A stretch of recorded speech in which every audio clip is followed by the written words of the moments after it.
let's just dive into it. What do we got? When you look at this draft, you're getting to evaluate it right now. A couple spots where you see it being pretty strong, maybe a couple spots, maybe a little weaker than maybe I don't know if I'll go into totality of strengths and weaknesses of the entire draft, but I'll say this. I think obviously going down to the Senior Bowl and having that opportunity to work with everybody down there gave us a good head start into the process. I think we had some really great guys that we worked with. I think there's definitely some, strong position groups out there where it looks like there's, a lot of depth, but we'll see how that all kind of transpires here as we go through the rest of the process, as we get closer to the draft. But certainly from that standpoint, we had a great week down there working with those guys and just kind of getting to know them. So that was fun. Can you talk about the marriage of Russian coverage as maybe a chicken and egg argument? Does a even slice of the pie, or does one matter? I think, again, not every play is going to be the same.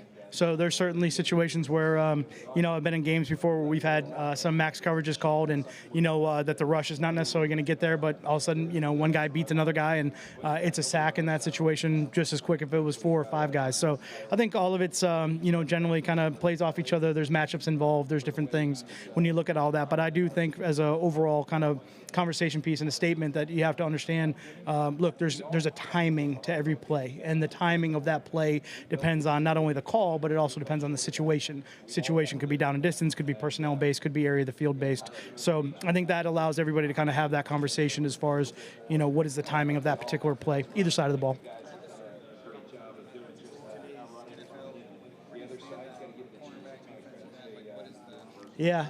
Yeah, great question, because I think we've been having that conversation for at least the last 20 years, and I think depends, right? Depends on which corner and which pass rusher you're talking about.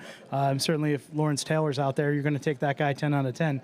But I think all of it is directly a great conversation piece because I think they relate to each other, no difference than, like we were just talking about the marriage of rushing coverage. But I think if you have dynamic people in one of those situations, you can play off of that either way and try to, scheme things or manipulate those plays in a certain way. But I would say that's a kind of a continual battle of conversation. Which one would you rather have? I think both. If you could get it, that'd be great, right?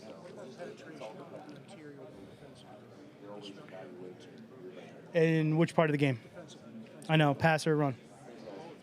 I mean, I think, depends on the run style that you play from that standpoint. I think, if you're an attacking, penetrating style defensive front, everything else has to fit in behind it. The run fits of the linebackers, the secondary support, things like that go into it. I don't think anybody on defense in general doesn't attack. It's kind of their nature in general. They like to be aggressive.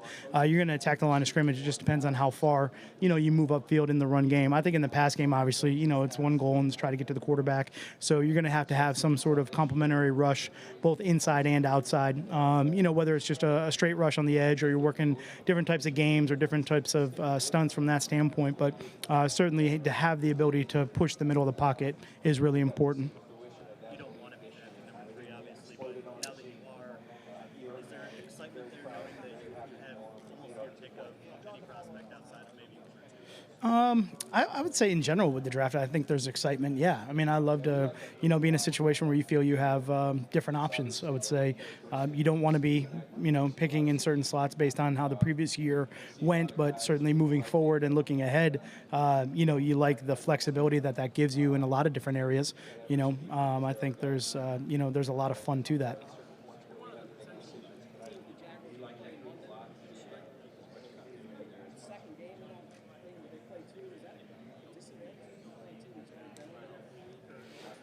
It would be a great conversation because it hasn't happened. So no one really knows. There's no trends. There's no tendencies to follow with that. So I think for us, whatever the situation is, we just try to, handle that. If it is a situation where we have to travel to London or to any of those spots. So, we'll attack it when it happens, if it happens.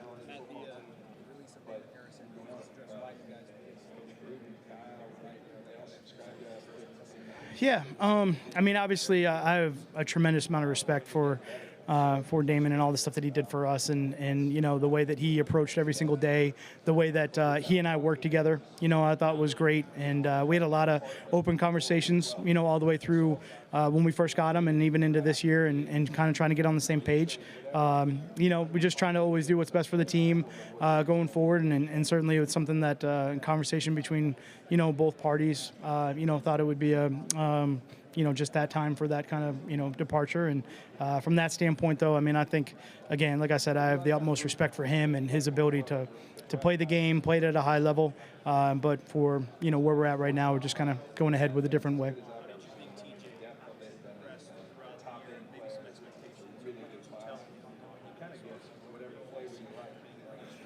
Yeah, I mean, obviously, I would say for us, the progression of TJ probably started in, you know, more in the spring when we got him out there in some of the practices, through training camp, some of the things that we were able to see kind of on the field. You try to prepare and get ready for the season and get, you know, the player ready for some of the different changes that's going to happen during the season. Obviously, coming out of the Arizona game, there wasn't a lot to hide at that point. But, you know, what we had to do is try to get him informed of different looks he might see and kind of really improve his overall knowledge of how the tight end position can be, you know, defended against defensively, try to get him caught up to speed. I think he, you know, he works hard, plays hard, obviously plays aggressive. All the things you love about him is, you know, what you see every day. And, you know, it'll be a bigger challenge coming up this year. And certainly he's got his work cut out for him from that aspect of it. So we'll do everything we can to try to, you know, try to progress him from there.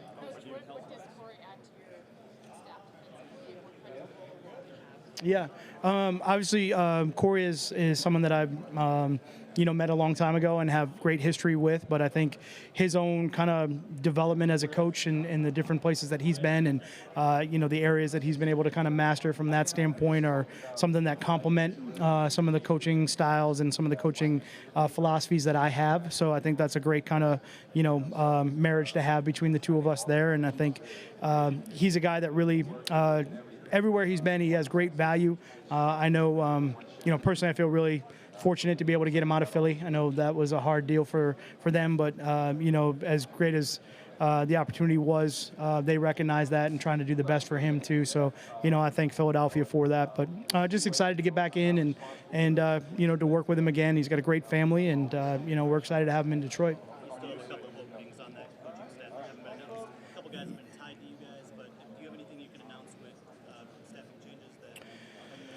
I think we've talked about kind of just, you know, in general, guys that have been brought on board. You know, we'll probably get that out pretty soon with everybody's, you know, the titles and all the rest of that here coming up. But we're adding kind of a couple more pieces and still in the process of finalizing all that. Again, like Tyrone McKenzie, somebody that we hired. You know, Hank Fraley, we moved to offensive line with Jeff leaving. We're going to move Billy Yates over back to the offensive side of the ball. He played O-line back in the day, so, you know, he's familiar with that.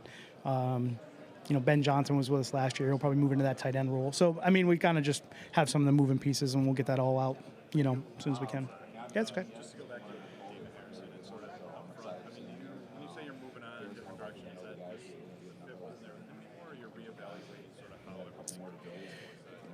everything? I think just for us, again, it's, you know, what I think both sides, you know, kind of felt like it was just time to move on, and a conversation that we had very openly, which I'll keep private, but from that aspect of it, just trying to do everything we can to get ready to go next year. And, you know, that was kind of the best decision that we thought at the time.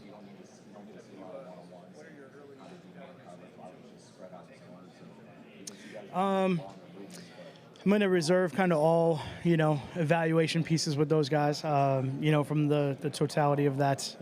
But I know this. He's an extremely competitive guy. He plays hard. His teammates love to play for him. You know, he can make a lot of great things happen on the field, like a lot of the guys that are in the draft this year. Certainly athletic, you know, explosive, dynamic, playmaking ability. So, you know, all those are positive. In the interviews, you're looking for passion and commitment to football. What strategies have you used over the years to decipher through the agent, coach? Sure. Yeah, great question, because I think that's gotten harder and harder. I think the agents and everybody involved does a great job of getting the guys ready to go. I think in general with the interviews, all of them are a little bit different. I think it depends on kind of the information we're trying to find out on that particular player. Some schools or some relationships we might have at the schools where the kids play, we might have, you know, good information in one area, and maybe there's other stuff that we need to find out. So certainly, we're trying to do the best we can in, the time that we're allowed to get to know them, or at least start the conversation, or maybe check off some of the boxes, and then we'll follow it up with either trips to the school or when we have our visits back at our facility. So that's why the totality of the entire process is what's important. And we like to use all of that time right up until the draft, and even as we're going through the draft, to try to get as much information as possible. Obviously, the format a little different. Yeah. Not just the timing, but some of the trades. Wondering what your thoughts are. Yeah.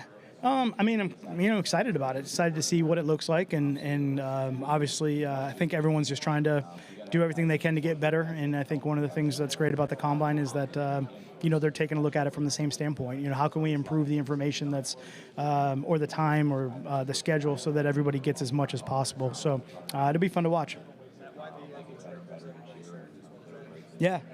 I think it's a great shirt, right? I think it's just good. I appreciate that. Thanks, Dave. Thanks. No, it's just a pretty good shirt. I like that. So, okay, and it fits.